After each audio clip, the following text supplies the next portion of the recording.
کل کے سبق میں ہم نے فقہ کی کتابیں کیسے پڑھانی ہیں یہ بات شروع کی تھی، اور میں نے عرض کیا تھا کہ خلاصۃ الباب یاد کروانے کی ترتیب اساتذہ کو بنانی چاہیے تاکہ طلباء کو کتابیں شروع سال سے ہی یاد ہو جائے۔ اور اب وہ دور ہے کہ طلباء بعد میں تکرار مطالعہ کر کے سبق کو یاد نہیں کرتے، یا یہ کہ جس طرح یاد کرنا چاہیے اس طرح نہیں کرتے، تو استعدادیں کمزور رہ جاتی ہیں۔ اس لیے اساتذہ کو چاہیے کہ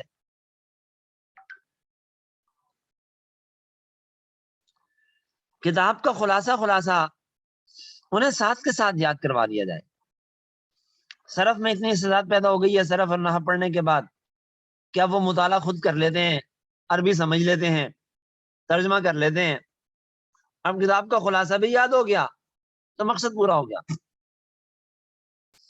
تو اس کے لیے صورت مسئلہ سمجھنا آسان ہوگا ان کے لیے جب آپ انہیں یہ بتائیں گے کہ مسئلہ احادی ہے، ثنائی ہے، ثلاثی ہے، رباعی ہے، اور مسئلہ ثنائی ہے تو معکوس ہے، مزدوج ہے، صورتیں دو آپس میں معکوس ہے، مزدوج ہے۔ ثلاثی ہے تو دو مطلق ہے، ایک مفصل ہے، مطلق کون سی ہے، مفصل کون سی ہے، اور مسئلہ رباعی ہے تو دو مطلق دو مفصل ہیں، مطلق کون سی ہیں، مفصل کون سی ہیں۔ بس جب اس انداز سے طالب کو آپ نے مسائل کی صورت یاد کروا دی، مسئلہ کبھی نہیں بھولے گا اسے، اور پھر مسائل کا خلاصہ بھی اسے یاد ہو گیا، اب ایک ایک مسئلہ بھی یاد ہو گیا، اور پورے باب کا نچوڑ اس نے نکال لیا، اچھا پوری کتاب کا اس نے نچوڑ نکال لیا مبادی مقاصد اور ثواب عوارض کے ساتھ، کہ پوری کتاب اسے سمجھ میں آ گئی کہ کتاب میں یہ مبادیات ہیں، یہ مقاصد ہیں، یہ ثواب اور عوارض ہیں۔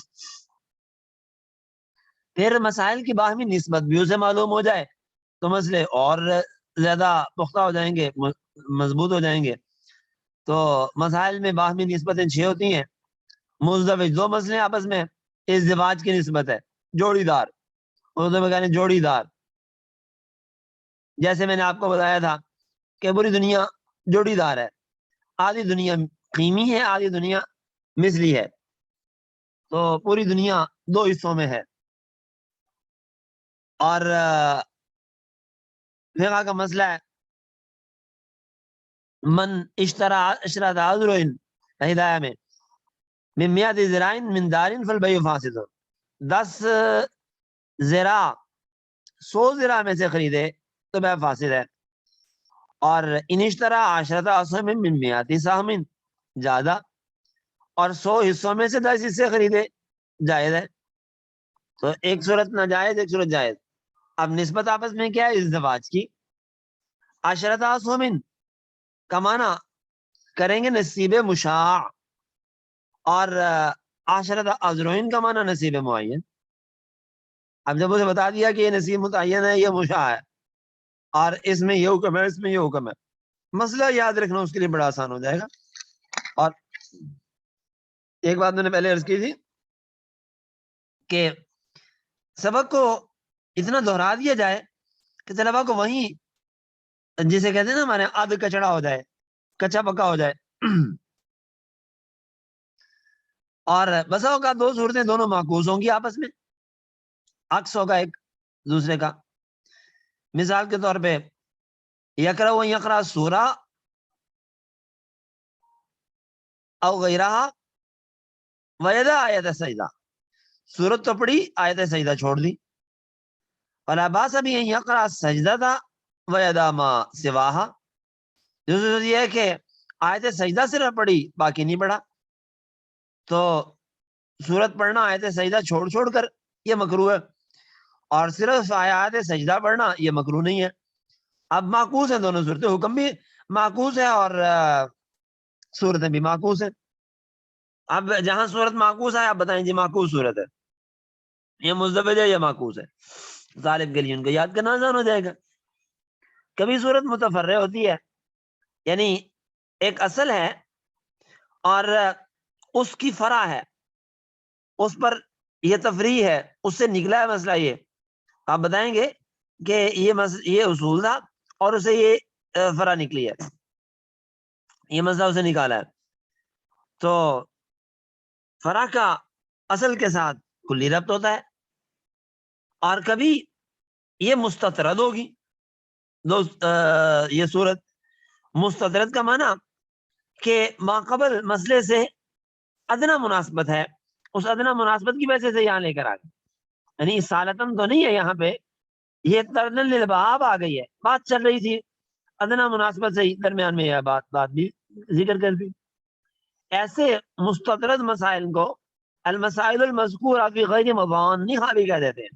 المسائل المذکورہ فی غیر مضانها، وہ مسائل جو اپنے مقام پر نہیں ہے، دائیں بائیں آ گئے ہیں. فقہی کتابوں میں ایسے بہت سارے مسائل آپ کو ملیں گے کہ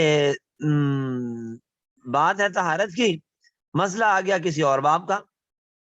مسئلہ آ گیا مثال کے طور پہ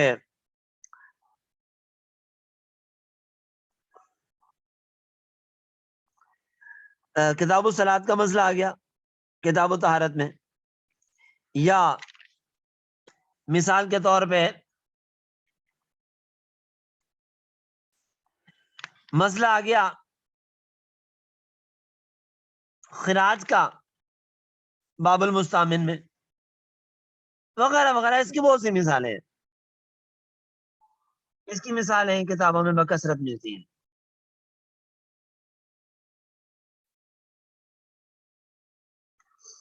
اور کبھی مسائل ہوتے ہیں باہمی ترکیب کے ساتھ، ایک مسئلہ دوسرے مسئلے میں سے مرکب ہوتا ہے. پھر کبھی باب کی باب سے ترکیب ہوتی ہے، کبھی فصل کی فصل سے ترکیب ہوتی ہے. مثال کے طور پہ ایدا واحد اندا واحد اور ایدا واحد اندا اثنین. ایک آدمی ایک کے پاس امانت رکھوائے اور دوسرا یہ کہ ایک آدمی دو کے پاس امانت رکھوائے. ایدا واحد اندا اثنین. ہبت الواحد لواحد، رہن الواحد اندا واحد، اور ہبت الواحد لاثنین یا ہبت الواحد اندا اثنین. یہ مرکب ابواب ہے. کفارت الواحد کے بعد کفارت الرجلین، دعوی الواحد کے بعد دعوی رجلین. اب یہ مرکب ابواب ہیں، ایک کے ساتھ جوڑ کے دوسرا باب لایا جا رہا ہے. اور کبھی مسائل متفرق ہوتے ہیں کہ ہر مسئلے کا دوسرے مسئلے سے کوئی تعلق نہیں ہوتا. ایسے مسائل کا مسائل منصورہ، مسائل شتہ، مسائل متفرقہ مختلف عنوان سے تفاوے میں لایا جاتا ہے، آخر کتاب میں لایا جاتا ہے. اب جب آپ یہ باتیں بتائیں گے طلبا کو، تو اب مرکب مسائل ہیں تو آپ بتائیں گے جی یہ ترکیب ہے اس کی، اس کے ساتھ یہ مسئلہ اور اس کے ساتھ یہ مسئلہ اور یہ مسئلہ. طالب کے لیے اس کو یاد کرنا بڑا آسان ہو جائے گا. اور ایسا ہی مسئلہ مذکور ہے غیر مضانها، اب طالب کے لیے اس کو سمجھنا آسان ہو جائے گا کہ ہاں یہ مسئلے کا تعلق ماقبل سے نہیں ہے، تو بہت آسانی سے اسے ضبط کر لے گا. تو بہرحال یہ اگر ترتیب آپ طلبا کو سکھائیں گے، سمجھائیں گے، تو اس سے طلبا کے لیے کتابوں کو یاد کرنا آسان ہو جائے. اب یہ تو تھی صورت مسئلہ کی بحث. اب حکم مسئلہ ہے، مسئلے کا حکم لگایا گیا ہے جائز ناجائز. تو حکم کی بھی مختلف تقسیمات ہوتی ہیں حکم کے اعتبار سے. مثلا ایک تقسیم ہے اقوال کے اعتبار سے کہ جس مسئلے میں ایک ہی قول ہے، اجماعی مسئلہ ہے. اس مسئلے میں دو قول ہیں، اس مسئلے میں تین ہیں، اس میں چار ہیں. تو تین اقوال ہوں گے تو دو مطلق ہوں گے، ایک مفصل ہوگا، ویسے ہی جیسے کہ صورت میں ہوتا ہے. اور چار ہوتے ہیں تو بسا اوقات اچھا ایسا بھی ہوتا ہے کہ تین قول ہیں اور سب الگ الگ ہیں، کسی کا کسی سے کوئی تعلق نہیں. اور کبھی ایسا ہوتا ہے کہ دو مطلق ہوتے ہیں، ایک مفصل ہوتا ہے.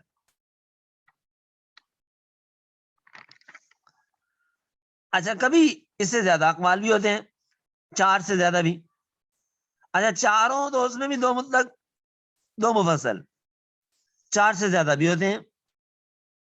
بلکہ فقہی کتابوں میں 9 تک اقوال ملتے ہیں عام طور پہ. چنانچہ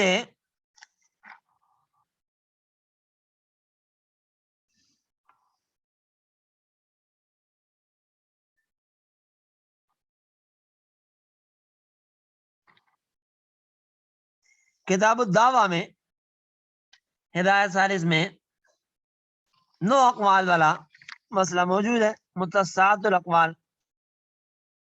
اب آپ نے جب طالب کو بتا دیا نا اس میں 2 قول ہیں، اس میں 3 ہیں 2 مطلق ہے 1 مفصل ہے، اس میں 4 قول ہیں 2 مطلق ہے 2 مفصل ہے، اور ان میں سے ایک مفصل اسے یاد ہو گیا تو باقی خود بخود یاد ہو جائیں گے. ایک مفصل یاد ہو گیا تو باقی خود بخود یاد ہو گئے. تو اس انداز سے اگر طالب کو ضبط کروا دیے جائیں مسائل، اس کے لیے کتاب بہت آسان ہو جائے گی. اسی طرح پھر ثبوت حکم کے اعتبار سے بھی کچھ اقسام ہیں، 4 قسمیں بیان ہوتی ہیں: انقلاب، اختصار، استناد، تبیین. انقلاب سیرورت و مالیست بعلت علتن، جو چیز علت نہیں تھی اس کا علت بن جانا، جیسے کہ تعلیق. انت تعلق یہ علت ہے طلاق کی، لیکن اب ان دخلت دار کہہ دیا تو اب انت تعلق علت نہ رہی، اب ان دخلت دار دخول دار علت بن گیا. اس کو کہتے ہیں انقلاب، علت کا بدل دینا. اختصار، اختصار کہتے ہیں کہ حکم فی الحال ثابت ہو، عقود میں بے، طلاق، طلاق وغیرہ انشاء ہوتا ہے تو حکم اسی وقت ثابت ہوتا ہے. استناد تبیین کہ حکم ثابت تو ظاہر تو اب ہوا ہے لیکن ثابت پہلے سے تھا. دونوں میں یہی ہے کہ حکم ظاہر اب ہوا ہے، ثابت پہلے تھا. لیکن استناد میں یہ شرط ہے کہ اس ثبوت سے لے کے ظہور تک محل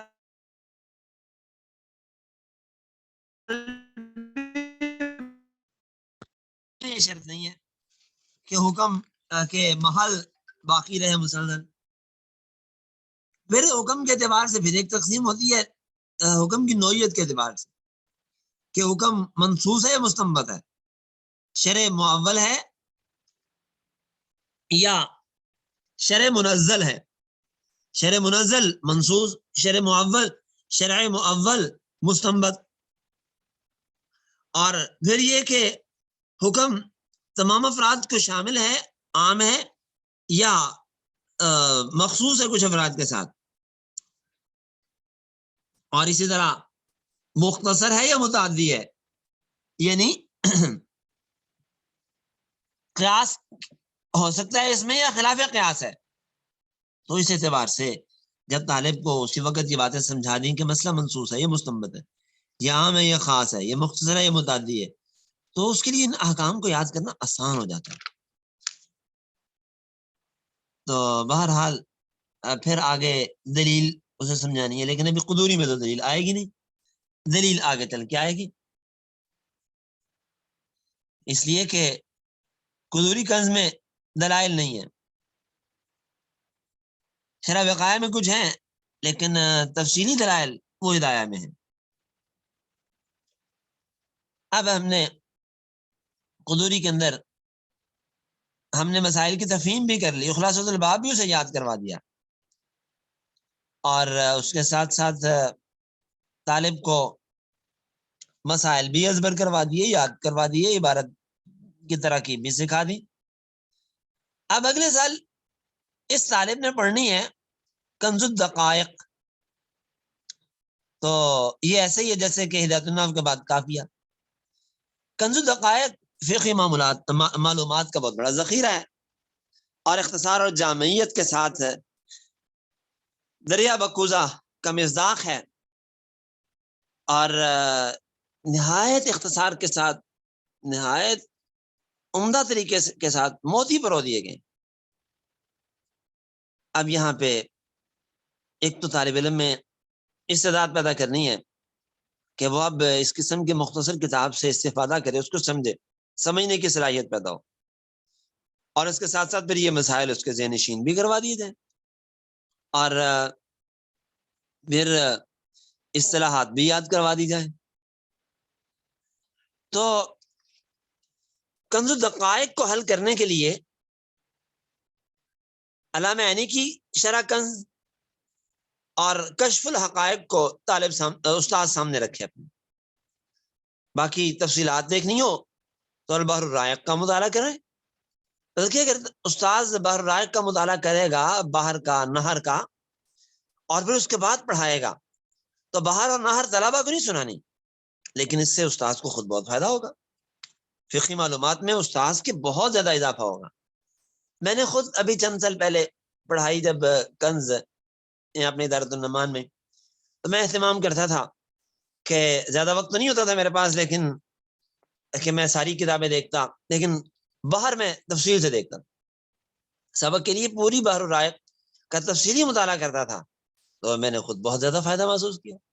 اب باہر کے ساتھ نہر کا بھی مطالعہ ہو جائے اور علامہ عینی کی شرح کا بھی مطالعہ ہو جائے اور کتابوں کا مطالعہ ہو جائے عربی کی شروحات کا, تو استاذ کو بہت ہی زیادہ فائدہ ہوگا. اور دلائل ابھی بھی طلباء کو بیان نہیں کرنے, صرف مسائل اور حکم. ہاں, جیسے پہلے بات عرض کی تھی کہ کہیں دلیل سمجھانی ضروری ہو مسئلہ سمجھانے کے لیے تو بیان کر سکتے ہیں, ورنہ کنز میں بھی دلائل کی ضرورت نہیں ہے, بس مسائل سمجھائیں. اب کنز الدقائق طلباء کو پڑھا لی اچھی طرح, طلباء نے مطالعہ بھی کر لیا, کتاب کا ترجمہ بھی سنا لیا استاذ کو, کتاب کا مسائل بھی ازبر کر لیے, کتاب کی مشکل گتھیاں بھی سلجھا دیں. وہ مسئلۃ البیر جحتن مشہور ہے, تو اس قسم کی گتھیاں بھی استاد نے اچھی طرح سلجھا دیں, طلباء کو سمجھا دیں. اب شرح وقایا شروع ہو گئی اگلے سال میں. تو شرح وقایا کا مقصد یہ ہے کہ فقہ کے سادہ مسائل سے واقفیت حاصل کرنے کے بعد طالب علم فقہا کے اختلافات اور دلائل سے بھی تعارف حاصل کرے. تو اب دلائل سمجھائے بھی جائیں اور اس کے اندر قوت مطالعہ پیدا کی جائے, دلائل کی تفہیم ہو. تو مناسب یہ ہے کہ استاذ وقتاً فوقتاً طلباء سے پڑھے ہوئے سبقوں کے بارے میں سوالات کریں, اور یہ سوالات نفس مسائل کے علاوہ اختلافات اور دلائل کے بارے میں بھی ہونے چاہیے. عبارت کی تصحیح, صرف نحوی قواعد کا اجرا یہاں بھی جاری رہے گا. تو اب دلائل کے ساتھ طالب علم کی مناسبت پیدا ہونی شروع ہو جائے گی. طالب علم اختلافات اور دلائل کو سمجھنا شروع ہو جائے گا. اب اس کے بعد ہدایہ شروع ہو جائے گی. تو ہدایہ کے اندر ظاہر ہے کہ ایک بنیادی کتاب ہے فقہ کی, اور بلکہ یوں کہیں کہ اگر درس نظامی کی یہ ریڑھ کی ہڈی ہے تو کوئی مبالغہ نہیں ہوگا. اب یہاں پہ تفصیل سے دلائل طلباء کو سمجھانے. اب جب دلیل سمجھانی ہے تفصیل سے, تو پھر دلیل بے اعتبار مادہ کے کتنی قسم کی ہے, عقلی اور نقلی, پھر نقلی قسم کتنی قسم کی ہے, عقلی کتنی قسم کی ہے, اور وہ دلیل بنتی کیسے ہے, عقلی اعتبار سے دلائل کیسے بنتے ہیں, نقلی اعتبار سے کیسے بنتے ہیں, یہ سب باتیں سمجھانی طلباء کو. تو اس کے لیے جو میں نے عرض کیا کہ مولانا مفتی ابو البابا صاحب دامت برکاتہ اللہ علیہ کی کتاب ہے, وہ ہی خریدیں, طلباء بھی استاد اسے اپنے سامنے رکھیں. مکتوب البشرا نے حضرت مصعب کی ساری کتابیں چھاپ دی, حضرت مصعب کے حواشی والی اور ان کے بین السطور والی سب چھاپ دی ہیں, بس وہی سامنے رکھیں. تو میں نے جیسے پہلے بھی عرض کیا تھا کہ خلاصۃ الباب طلباء کو یاد کروانے کا اہتمام کرنا ہے, ساتھ کے ساتھ اس کو نہیں چھوڑنا. اور اس کے ساتھ ساتھ یہ کہ اب انہوں نے اصول فقہ بھی پڑھ لی ہے, اور منطق بھی پڑھ لی ہے، سب کچھ پڑھ لیا ہوا ہے. اب ان چیزوں کا اجرا یہاں کرنا ہے ہم نے. اصول فقہ کا اجرا کیسے کرنا ہے؟ تو دلیل ہے نقلی کتاب اللہ سے، یا دلیل ہے نقلی از سنت رسول اللہ، یا دلیل نقلی از اجماع صحابہ. اب یہاں دلیل کی ان 4 قسموں کی مشق بھی ہو جائے کہ یہ کتاب اللہ کی دلیل ہے، اور یہ عبارت سے ہے، اشارہ سے ہے، اقتضاء سے ہے، یا دلالت سے ہے. یہ 4 قسموں میں سے کس قسم سے یہ استدلال کر رہے ہیں؟ یعنی یہ آیت جو لائے ہیں صاحب ہدایہ، تو اس آیت سے اس مسئلے پہ استدلال عبارت النص، اشارت النص، اقتضاء النص، دلالت النص کس قسم سے ہے؟ بس یہ مشق اگر طلباء کو آپ نے کروا دی تو آپ سمجھیں کہ آپ نے کتاب کا جو مقصود تھا وہ حاصل کر لیا، منشا پورا کر لیا. اور اگر اس انداز سے طلباء کو پڑھا دیا تو فقہ کے ساتھ اصول فقہ کا اجرا بھی ہو گیا.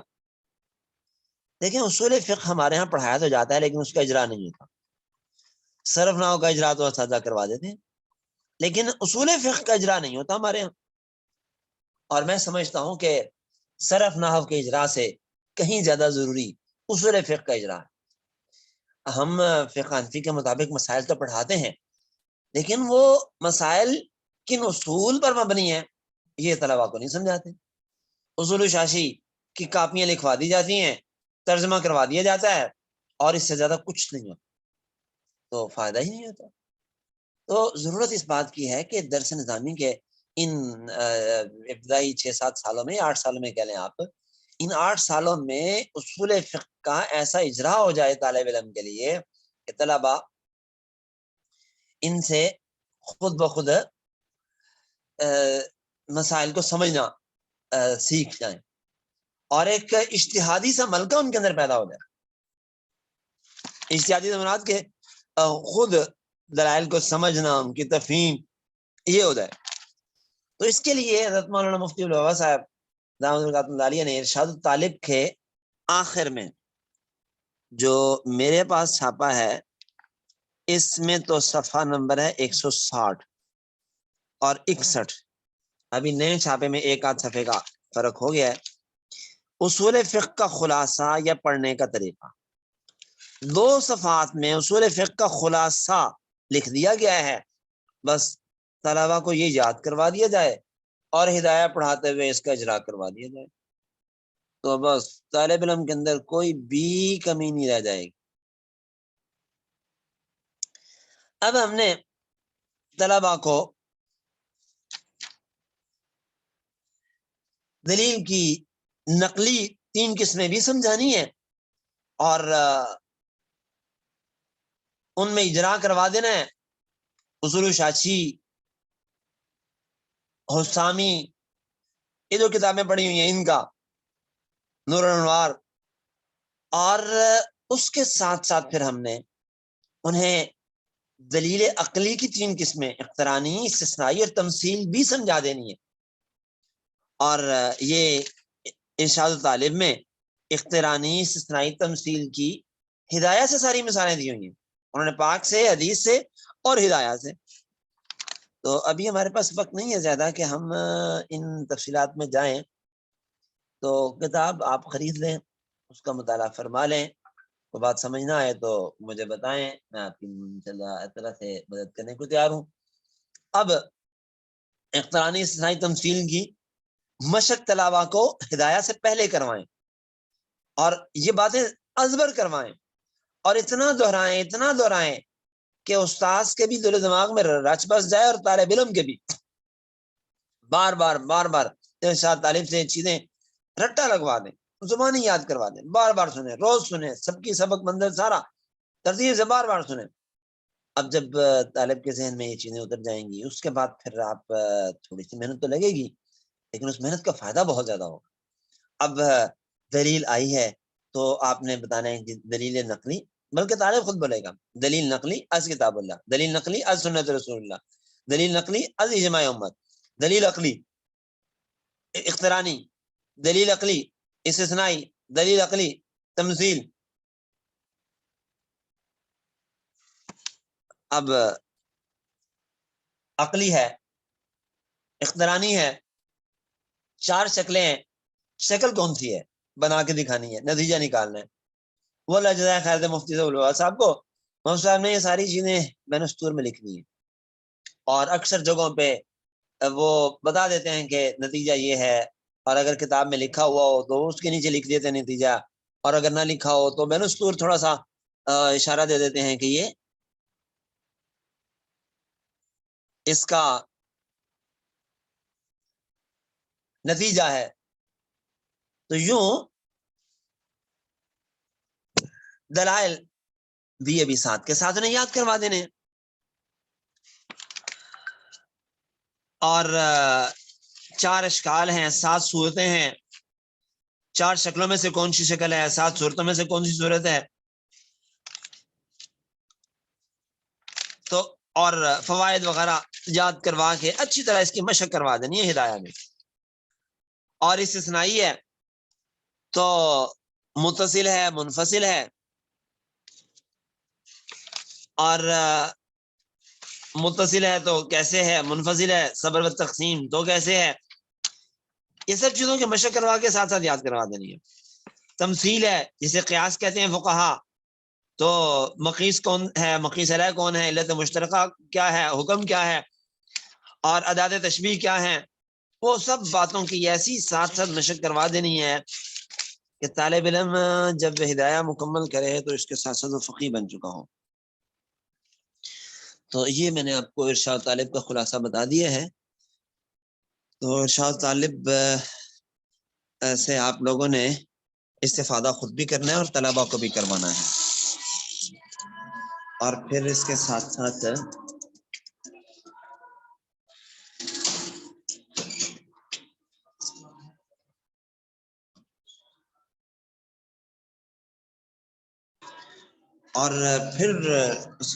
طلباء کو خلاصۃ الباب بھی یاد کروا دینا ہے. انشاءاللہ العزیز طلباء یاد کریں گے، آپ کو دعائیں دیں گے.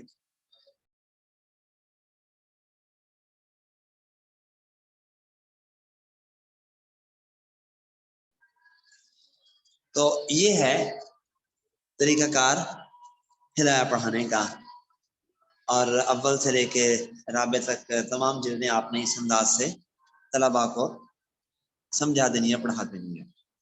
اب جو مفتی البابا صاحب نے ہدایہ کے اندر یہ سارا کام کیا ہے، یہ عنایہ میں کفایہ میں موجود ہے، اور فتح القدیر بنایہ میں بھی کہیں کہیں مدد موجود ہے. ان کتابوں سے آپ بھی مدد ہے، اور یہ کتابیں سامنے رکھیں، ان کو دیکھتے ہوئے مطالعہ کر کے طلباء کو جب پڑھائیں گے تو انشاءاللہ طالب اتنا خوش ہوگا، اور وہ کبھی بھی اکتائے گا نہیں، کبھی بھی اس کو کتاب مشکل نہیں لگے گی، کبھی بھی یہ نہیں کہے گا کہ جی ہدایہ بڑی مشکل ہے، سمجھ نہیں آتی. تو سمجھ اس لیے نہیں آتی کہ استاذ ترجمہ کرتا ہے اور تشریح کرتا ہے، اور تشریح کا ترجمے سے تعلق نہیں ہوتا، اور یا یہ ہے کہ بس جلدی جلدی پڑھا دیا جیسے بس سامنے آیا. تو وہ چیزیں طلباء کو بہت مشکل لگتی ہیں. دلائل یاد کرنا مشکل ہوتا ہے، رٹا مار مار کے تھک جاتے ہیں، لیکن وہ چیز ذہن میں نہیں بیٹھتی ہے. تو ان چیزوں کا اہتمام کرنا آپ نے. آج اسی پہ کفا کرتے ہیں. ہادہ المرام بہادر